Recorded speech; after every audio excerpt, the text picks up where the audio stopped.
ஸல்லல்லாஹு அலைஹி வஸல்லம் அவர்கள் மீது ஸலவாத் சொல்லிவிட்டு குர்ஆன் வசனம் ஒன்று ஓதி ஒரு ஹதீஸையும் சொன்னார்கள். ஹதீஸை குறிப்பிட்டார்கள். லா ஹஸத இல்லா ஃபித்னத்தைன், இரண்டு நபர்கள் விஷயமாக நபி அவர்கள் சொன்னார்கள், அவர்களை பற்றி நீங்கள் பெருமிதம் கொள்ளலாம், பொறாமை கொள்ளலாம். உலகத்திலே பல்வேறு தரப்பட்ட மக்கள் இருக்கிறார்கள். அவர்களிலே இரண்டு நபர்களை பற்றி மட்டும் தான் நபி ஸல்லல்லாஹு அலைஹி வஸல்லம் அவர்கள் சொன்னார்கள், இவர்களை பார்த்து நீங்கள் பொறாமை கொள்ளலாம், இவர்களை பார்த்து நீங்கள் பெருமிதம் கொள்ளலாம். முதலாவது உலக செல்வம் கொடுக்கப்பட்டவர். உலக செல்வம் கொடுக்கப்பட்டவரை பற்றி பொறாமை கொள்ளலாம் என்று நபி அவர்களே சொன்னார்கள். பொறாமை என்று சொன்னால் பொதுவாக அதற்கான அர்த்தம் என்ன?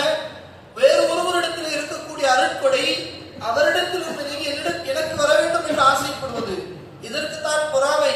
ஆனால் ஹதீஸில் சொல்லப்பட்ட பொறாமை எப்படி அல்ல, அவரிடத்தில் இருக்கக்கூடிய அந்த அருட்கொடை எனக்கும் வேண்டும் என்று ஆசைப்படுவது, அவரிடத்தில் இருக்கக்கூடிய எனக்கும் கிடைக்க வேண்டும் என்று ஆசைப்படுவது. அப்படி ஆசைப்படலாம், பெருமிதம் கொள்ளலாம் என்றால் இரண்டை குறிப்பிட்டார்கள். முதலாவது செல்வம். நபி ஸல்லல்லாஹு அலைஹி வஸல்லம் அவர்கள் ஒரு நபருக்கு செல்வம் கொடுக்கப்பட்டிருந்து அதை மார்க்கத்திற்காக செலவு செய்து கொண்டிருக்கிறார் எனில் அவரை பார்த்து நீங்கள் பொறாமை கொள்ளலாம். ஒரு போரிலே நபி ஸல்லல்லாஹு அலைஹி வஸல்லம் அவர்களுக்கு முன்னால் நிறைய கனிமத்துடைய பொருட்கள் கொண்டு வரப்பட்டது. அந்த பொருட்களை எல்லாம் நபி அவர்கள் ஏறெடுத்தும் பார்க்கவில்லை, கடை கண்ணால் கூட பார்க்கவில்லை. அதை பள்ளியின் ஒரு ஓரத்திலே கொட்டி வைக்க சொன்னார்கள். நபி ஸல்லல்லாஹு அலைஹி வஸல்லம் அவர்கள் நேராக முஸல்லாவுக்கு சென்று தொழுகை நடத்திய பிறகு தொழுது முடித்து விட்டு அதே இடத்திலேயே அதை பங்கிட்டு விட்டார்கள். அழகா ஒரு சம்பவத்தை குறிப்பிட்டார்கள். அந்த சந்தர்ப்பத்திலே நபி ஸல்லல்லாஹு அலைஹி வஸல்லம் அவர்கள் அந்த உலக செல்வத்தை ஏறெடுத்தும் பார்க்காமல் பங்கிட்டார்கள். நபியுடைய சிறிய தந்தை, நபி ஸல்லல்லாஹு அலைஹி வஸல்லம் உடைய சிறிய தந்தையான ஹஜ்ரத் அப்பாஸ் ரலியல்லாஹு அன்ஹு அவர்கள் நபியிடத்தில் வந்து கோரிக்கை வைத்தார்கள். யா ரசூலல்லாஹ், எல்லோருக்கும் பங்கிடுவதில் எனக்கு கூடுதலாக பங்கு வையுங்கள், இந்த கனிமத் பொருளிலே எனக்கு கூடுதலாக ஒரு பங்கை கொடுங்கள் என்று சொன்னார்கள். அதற்கான காரணம் என்ன?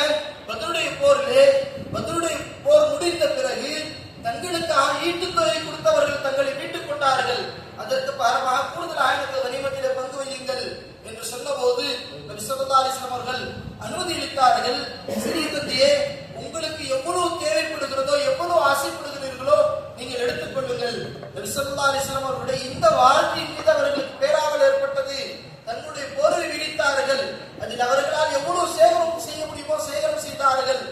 அதை தங்களுடைய தோளின் மீது தூக்க ஆசைப்பட்ட போது தூக்க முடியவில்லை. நபி அவர்களுக்கு உதவி கேட்டார்கள்.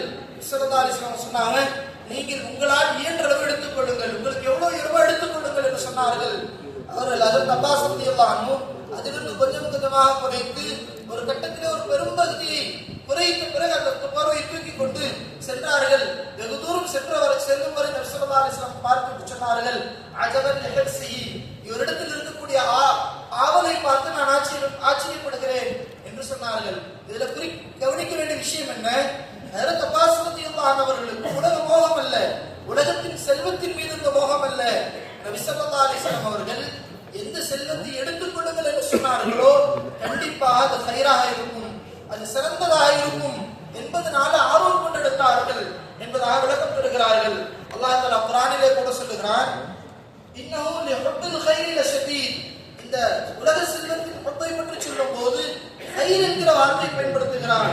இந்த மால் இருக்கிறதே, சொத்து செல்வம் இருக்கிறதே, இது ஹைரானதும் கூட. நல்ல வழியில் செலவழிக்கும் காலத்திலே நன்மைக்காக அதை சேகரம் செய்வது, அதன் மீது ஆவல் கொள்வதும் நல்லதுதான். ஹஜ்ரத் அய்யூப் அலைஹிஸ்ஸலாம் அவர்கள் ஒரு ஆற்றிலே குளிக்க சென்றிருந்தார்கள். குளித்துக் கொண்டிருக்கக்கூடிய சந்தர்ப்பத்திலே வானத்திலிருந்து தங்க வெட்டைக்கிளிகள் விழுந்தது. ஹஜ்ரத் அய்யூப் அலைஹிஸ்ஸலாம் தங்களுடைய போர்வை விரித்து அதை ஆவலோடு சேகரம் செய்தார்கள். அல்லாஹ்விடத்திலிருந்து கேட்கப்பட்டது, ஒரு அசரீர் சத்தம் கேட்டது, என்ன அய்யூப், நாம் உமக்கு வழங்கிய சொத்துக்கள் உமக்கு போதுமானதாக இல்லையா என்று சொன்னபோது ஹஜ்ரத் அய்யூப் அலைஹிஸ்ஸலாம் சொன்ன பதிலும் அதுதான், யா அல்லாஹ், இந்த தங்க வெட்டுக்கிளிகள் நான் உலக மோகத்திற்காக சேகரம் செய்யவில்லை, உன்னுடைய ரஹ்மத்தாக, உன்னுடைய பரக்கத்தாக, உன்னுடைய புறத்திலிருந்து பொழியப்படுகிறது, உன்னுடைய ரஹ்மத்தின் மீது நான் ஆவல் கொள்கிறேன், உன்னுடைய ரஹ்மத்தை விட்டும் தேவையற்றவனாக ஒரு காலத்திலும் நான் இருக்கப் போவதில்லை என்று சொல்லிவிட்டு தான் சேகரம் செய்தார்கள். எனவே உலக சொத்து செல்வம் இருக்கிறதே, அது மகத்தானதுதான், அதை சேகரம் செய்வது என்பது மகத்தானதுதான்.